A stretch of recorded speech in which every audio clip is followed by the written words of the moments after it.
We continue with you here on Game Time. Jaylen Brown's been the leading scorer, or at least was last game, after 7 in a row of 20-plus from Jason Tatum. From the kids to the Cavs, more from our guy 3D.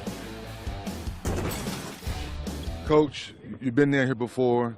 How do you get your guys to forget about game one and get prepared for game two? As you see, we already forgot about it already. You know, we had a bad game. They played really well. The crowd was into it. They played fast, played free. And shots we usually make, we didn't make, and they made shots. So, you know, they had a good game last night. We played bad. How do you change that competitive spirit? That's one of the things you talked about last night when you saw your guys lose that. You didn't like it.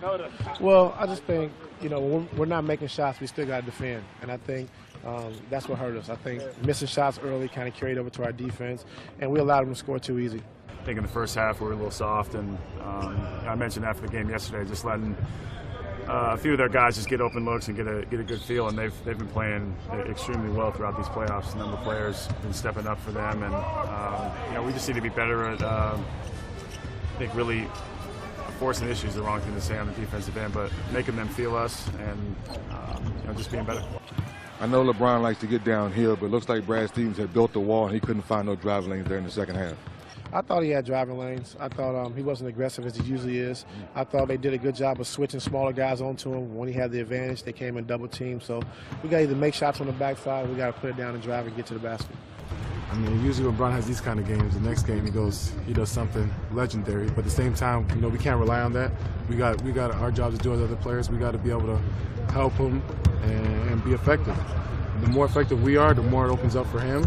And, you know, Boston does do a good job, you know, clogging the paint. So if our shooters got to make shots, if our bigs got to get offensive rebounds and finish around the rim to open stuff up, that's what we got to do.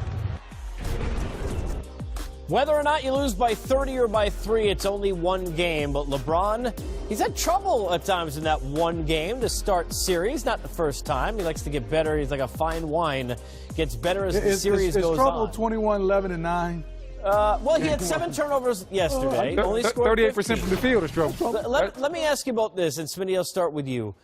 What did you like about the way that the Celtics defended LeBron and what they did with him yesterday? Well, I think I like the way they defended the entire Cavs team. They took away airspace. They said, we're going to make you guys make decisions, make you become ball handlers, make you come up and make plays, and difficult plays. And, yes, they missed a lot of shots. But you see right here, this is a power forward up on LeBron James saying, hey, you're going to have to beat me on the drive.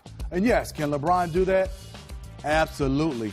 But can everybody else do that? That's what I think is going to be where the J.R. Smiths, the George Hills, the Jeff Greens is going to have to make a play for the next guy. Marcus Morris sent the tweet, backed it up 24 possessions where he and LBJ were one-on-one, 5 total points for LeBron James. You played with him. You know what? I understand. I was just about to say. Before we start calling him LeBron James stopper, look, be easy. I understand, which is why I'm going to ask you, how much more aggressive of a king do you expect here in Game 2? Do we get one of those games like against Indiana where he scores the first 16 points in the game? I don't know if he's going to score the first 16 points because we're talking about a way better defensive ball club. We're talking about a lot more length and a lot more aggressive basketball players. That's one of the things I saw from Boston. They were very aggressive, no back down, and they had the personnel to do it. The biggest thing you need is the personnel.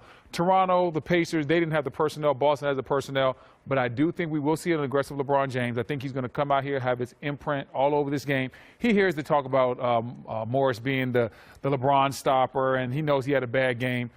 LeBron's been there before. He's lost a lot of game ones in his career and won those playoff series. So I look for the best LeBron James that we've seen in a while. I'm with Brendan. I'm not worried about LeBron. It's the others. How can you get Kyle Korver easy shots? How can you get Kevin Love easy shots? And J.R. Smith. Just all the other. LeBron will be fine. Why we let him get the ball? I don't know. You want it, man? Nah. The big fella. Back in my day, the big fella got the ball first, Casey. Come on, man. You know, just give it to Smitty. New millenniums. This one shoot threes. On Tuesday for game number 2. Threes. Oh, boy.